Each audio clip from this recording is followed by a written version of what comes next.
Il est l'heure de retrouver Ambre Stalder qui est à Cannes avec son invité. Bonsoir Ambre. Bonsoir Adrien, bonsoir à tous. Nous terminons ce soir ce journal aux côtés d'un acteur qu'on adore, multi-récompensé pour son travail et capable de jouer de la comédie, capable de jouer aussi dans le registre dramatique. Bonsoir Daniel Auteuil. Bonsoir. Merci beaucoup de nous accueillir dans cet hôtel Carlton à Cannes. Si vous êtes ici aujourd'hui, c'est parce que ce soir, vous donnez une masterclass autour de Marcel Pagnol, un auteur que vous aimez beaucoup, que vous appréciez. Vous savez aussi que c'était à Monaco qu'il a connu son premier succès. Oui, son premier succès, non, c'était... Son premier succès, c'était la pièce de théâtre Jazz. Ah oui, c'était ici. En tout cas, c'est lui qui a remis la première Palme d'Or. Oui, c'est vrai, à Cannes. Il y a 70 ans. Et aujourd'hui, nous célébrons le 50e anniversaire de sa mort. Et je suis absolument honoré d'être là pour parler de lui. Alors c'est vrai que j'ai eu cette chance de jouer dans Jean de Florette et Manon des Sources, d'avoir réalisé aussi après 3 autres films de Marcel Pagnol. Et c'est vrai que c'est une œuvre que je connais bien. Qu'est-ce qui vous plaît dans son œuvre ?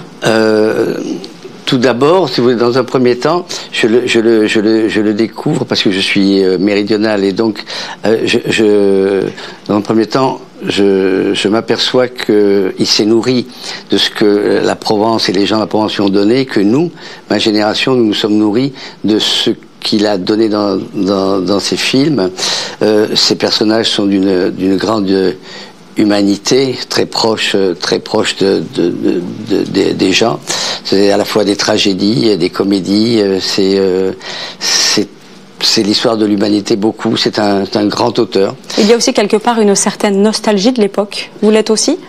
Alors non, je suis pas quelqu'un de nostalgique. Je suis quelqu'un qui a, comment dirais-je, qui a le respect des choses qui se sont passées. Je me nourris du passé parce que c'est du passé qu'on peut se construire. Mais nostalgique, non. Il a permis, Marcel Pagnol en tant que cinéaste, a permis au cinéma italien d'inventer le néo-réalisme. Vous voyez, je veux dire, toutes les histoires de cinéma, d'auteurs, tout ça, c'est des continuités. En tout cas, moi, il m'a apporté une grande reconnaissance de la part du public et de la profession et tout ça dans le monde entier. Donc, mais je l'ai découvert à un jeune homme à 16 ans à Avignon. Il y avait pendant le festival d'Avignon, il y avait une rétrospective de ces films. Et à l'époque, les films étaient pas restaurés, donc l'image était abîmée, le son était abîmé, mais il y avait une magie. Et c'est par les acteurs, au fond, que j'ai, par ému, par Fernandel, que j'ai ressenti la magie et la force du texte de Pagnol. Et c'est comme ça que je me suis dit, j'ai pensé à Molière par exemple, et je me suis dit que ces grands rôles sont faits pour être entendus et rejoués, donc voilà. Et vous l'avez fait à merveille. Et cet amour de la Provence qu'il a, vous l'avez aussi, j'imagine. Je suis provençal, donc je suis un provençal qui est parti à Paris et qui, quand je suis arrivé à Paris, avec tout l'enthousiasme qu'on a quand on a 20 ans et que tout s'ouvre et que on est plein de rêves et tout ça, quelque chose me manquait. Je savais pas ce que c'était. Et en prenant les livres de Pagnol, la gloire de mon père, le château de ma mère, je me suis aperçu que c'était la lumière qui me manquait. Et chaque fois que je revenais dans le sud, je sentais que j'appartenais à... Je venais de... C'est votre terre, vous avez besoin d'y être. Il y a un endroit en particulier qui vous plaît plus qu'un autre en Provence, là où vous vous sentez chez vous? Où j'habite dans les Alpilles à présent. Mais je dois dire, je suis partagé, moi, si vous voulez, entre la Corse, où j'habite aussi, et le TGV aussi, parce que je suis tout le temps dans le TGV pour aller travailler. Je voudrais que l'on parle aussi, Daniel Auteuil, de votre dernier film. Un film bouleversant, Le Fil. Il a été présenté au Festival de Cannes l'an dernier, sorti le 11 septembre dernier au cinéma.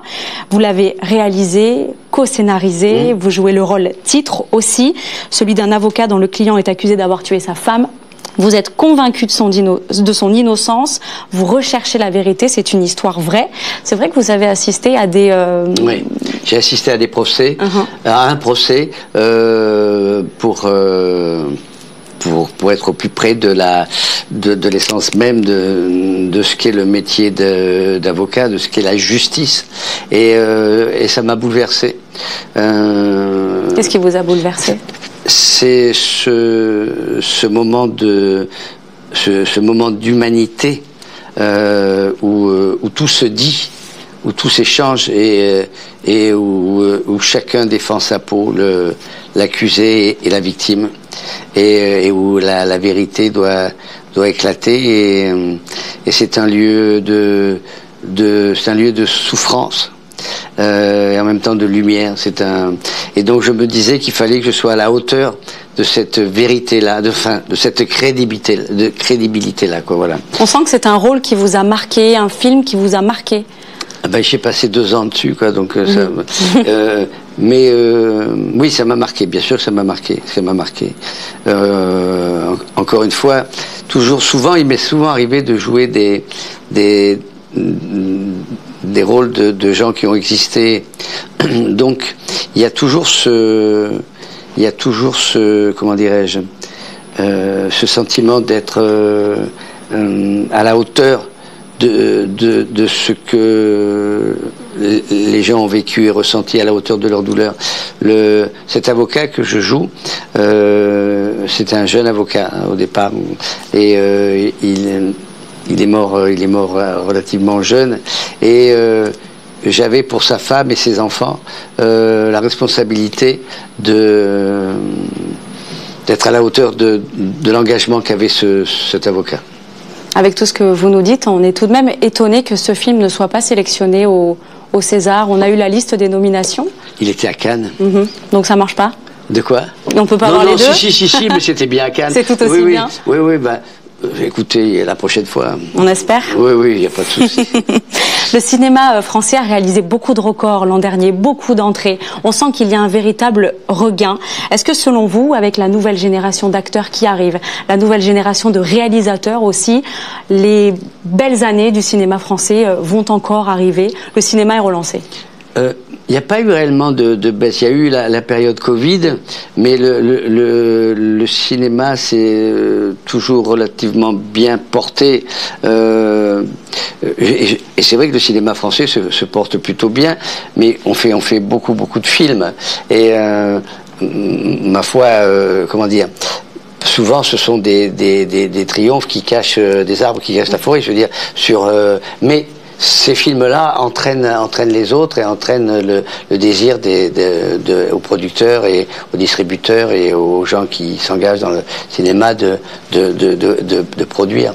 En 2021, Daniel Auteuil, vous vous êtes mis à la chanson. Oui. Vous avez sorti un album. Si vous m'aviez connu, vous avez fait des concerts, vous étiez même aussi dans des festivals, sur des scènes.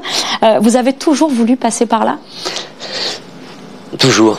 Mais j'ai commencé par la musique et par la chanson. D'abord, mes parents étaient chanteurs d'opéra.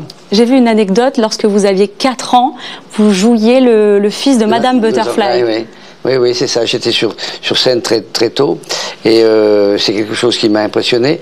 Quand je suis arrivé à Paris, j'ai débuté par des comédies musicales, et mes camarades étaient musiciens, chanteurs. Donc oui, la musique est quelque chose mais ce qui m'a permis, qui m'a donné l'audace d'aller sur scène parce que c'était mes chansons. J'ai écrit des textes et des musiques, et tout d'un coup, j'ai pu aller raconter mes histoires. Oui, j'ai passé 3 ans, mais je vais continuer. Vous allez refaire un album, remonter sur scène? Album, je sais pas, parce que c'est compliqué les albums, mais remonter sur scène, oui. Et qu'est-ce que vous préférez, monter sur scène ou aller sur un plateau de tournage? Oh, c'est difficile. Il y a quelque chose. Les deux sont ma vie. En tout cas, si vous voulez. Je peux répondre par rapport... Les deux choses me plaisent passionnément. Mais on peut ajouter, pour avoir un truc... Par rapport au théâtre, je préfère monter sur scène pour faire de la musique que pour jouer du théâtre, parce que je l'ai beaucoup fait. Une dernière question. Isabelle Nanty, que vous connaissez certainement, a dit le week-end dernier vouloir s'arrêter d'ici 2 ou 3 ans, prendre du temps pour elle, partir à la retraite, si on peut dire. Vous y pensez, vous aussi, vous arrêtez? Jamais. Jamais. Non, jamais on m'arrêtera, mais moi je m'arrêterai pas, non. Merci beaucoup, Daniel Auteuil, pour votre temps. Merci beaucoup de nous avoir reçus. Et on vous souhaite bien sûr une très bonne masterclass autour de Marcel Pagnol ce soir. Merci beaucoup. Merci. Voilà, Adrien, je ne sais pas vous, mais moi ce soir, je risque de me refaire tous les films de Daniel Auteuil. Oui, je vais également m'y atteler. Allez, c'est la fin de ce journal. Vous retrouvez Ambre dès demain à 19h15. Tout de suite, vous avez rendez-vous avec votre émission de basket avec Mathieu Laurent et son équipe pour la Rocasphère. Très bonne soirée, à bientôt.